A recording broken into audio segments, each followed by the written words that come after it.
everybody, I hope you're all well. Thank you for being here and thank you for returning. I have one very urgent favor to ask. Please check whether you are still subscribed. If you are watching and not subscribed, please click that subscribe button. Share videos with your friends and family and ask them to subscribe if they find any interest in my narrative. There are things going on behind the scenes, and not just with me, okay? But the short version is that I cannot sustain this channel with near daily posts if there is no growth. And that, unfortunately, is the truth. I checked my analytics and nearly 30% of viewers who watch more than half the videos I post, thus whom would be termed regular viewers, are not subscribed. So please do so. I need you now. Okay, moving on.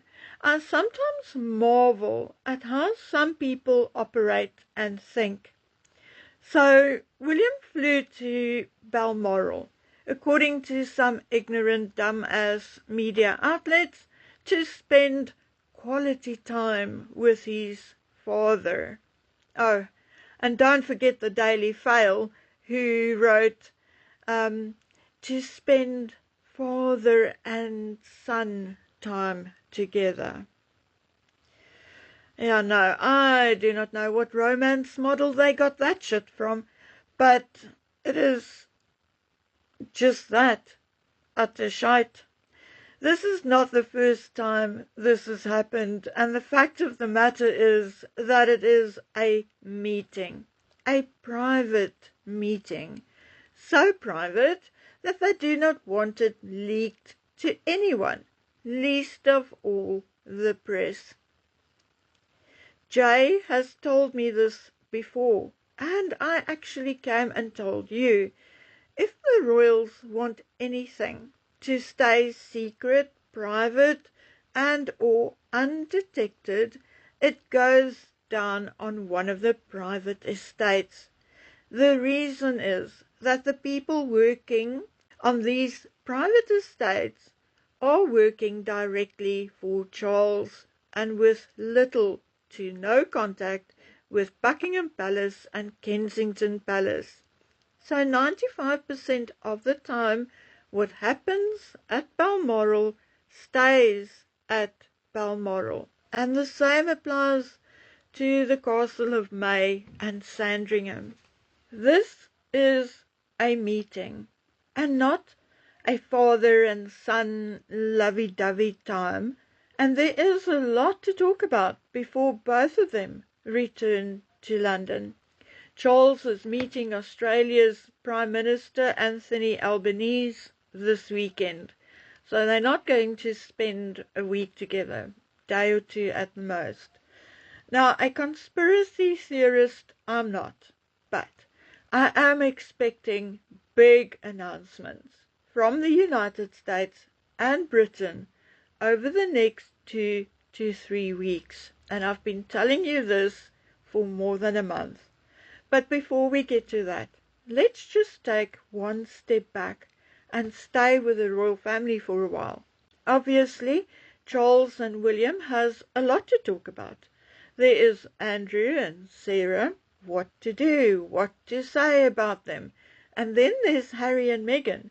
And I've heard via the grapevine that this drama with Sarah and her email, etc., was absolutely the last straw for William. I also hear, and I truly believe this, that other members of the royal family are also pretty fed up. They are working hard and hardly get any attention and recognition, whereas Andrew and Harry and their wives hog the headlines with their negative drama and scandals. Then I'm hearing that Camilla will have to gradually disengage from some of her charities and events.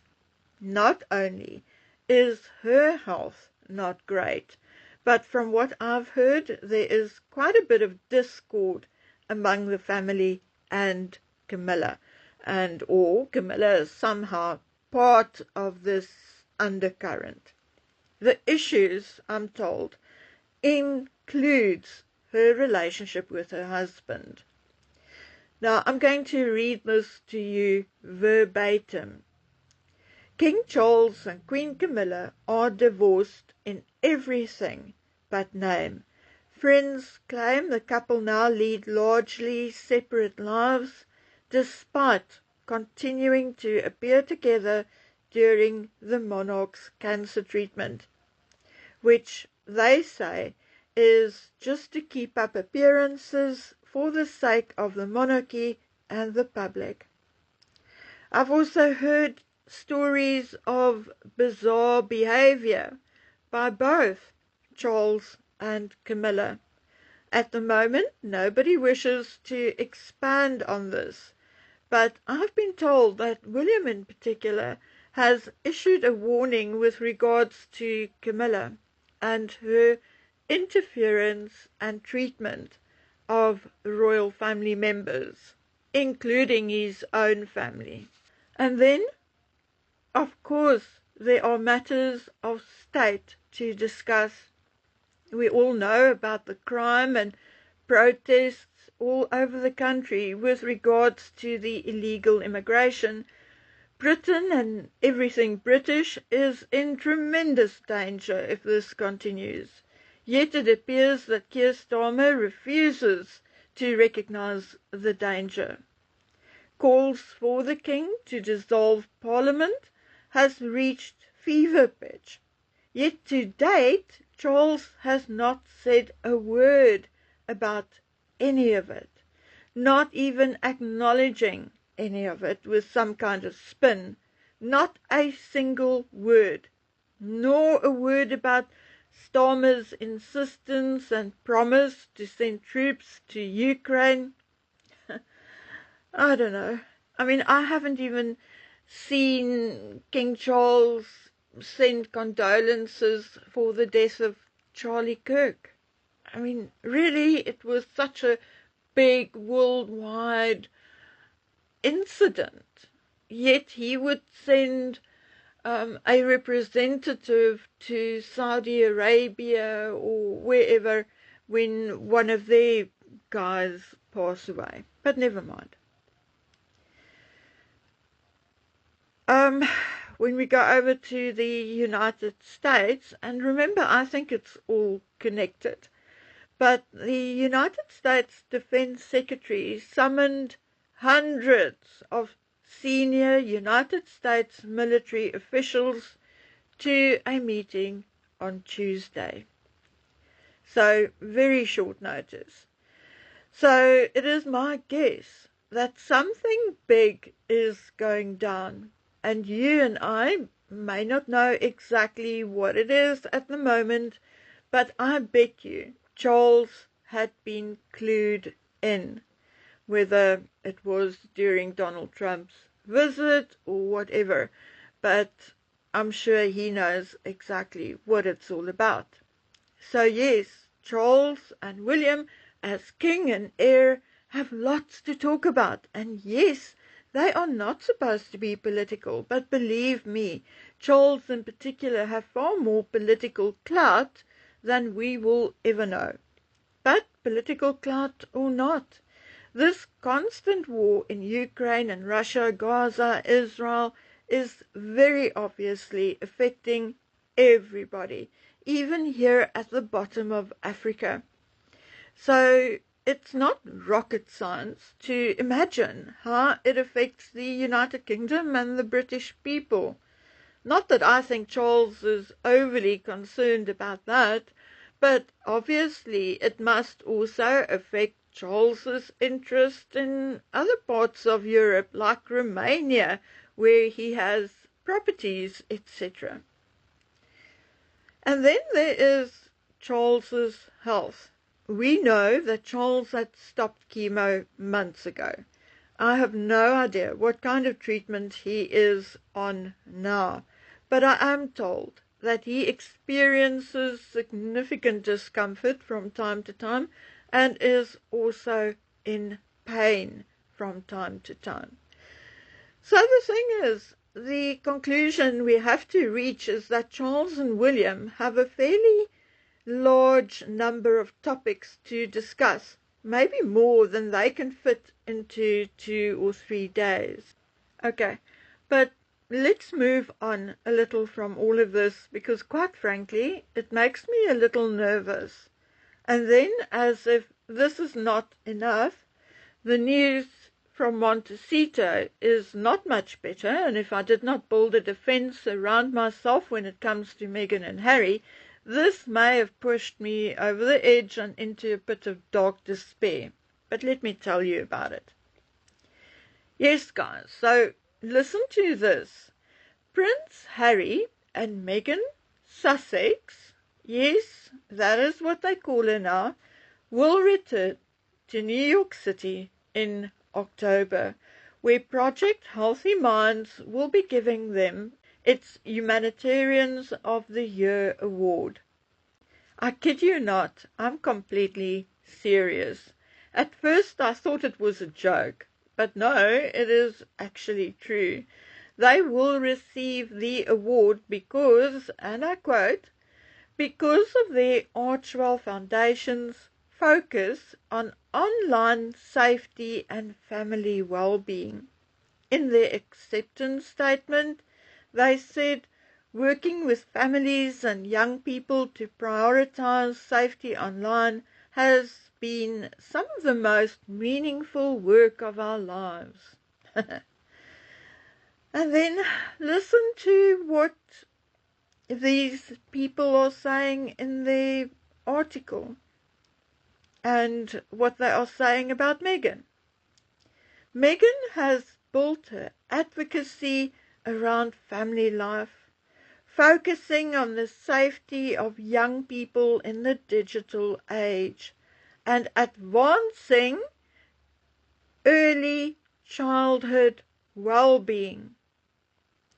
Excuse me, say again? I think they confused Meghan with Catherine. Tell me, when did Meghan do anything for advancing early childhood well-being? Please tell me. Yet Meghan must, or surely, did read this, and instead of being honest and saying, I'm sorry, but this is a mistake, you are confusing me with my sister-in-law, she, like the fucking clown that she is, goes, thank you, and takes a bow to the left and takes a bow to the right. I mean, this is insanity. And talking about insanity, how can they get any award from any kind of mental organization or advocacy when they themselves have severe mental health issues? It is my personal opinion that Meghan's mental well-being is deteriorating by the month, the week, and even perhaps by the day. How can one look at this picture she posted mere days after this one of Catherine appeared and then still think that Meghan is sane? Look at the video of her walking on stage at the Kevin Costner event. How can anyone say that that is a picture of a healthy 40-plus-year-old mind? It just cannot be. It is a mind lost somewhere in outer space. And talking about that, how can you award a man with a mental health award who has openly admitted to using drugs, which includes very strong hallucinogenics, a man who is paranoid and who, like his wife, struggles with reality and the truth? How can anyone crown them humanitarians of the year when they have not checked on Meghan's sick father in more than 7 years. If her father has not met and even seen his supposed grandchildren, and the one is already 6 and the other one 4, how? What is humanitarian great and good about that? You know, sometimes when I listen back on my videos, I truly think the world has gone insane, and that the royals are just part of this insanity. Okay, guys, I'll be back over the weekend. Please take good care of yourselves and stay safe. Bye.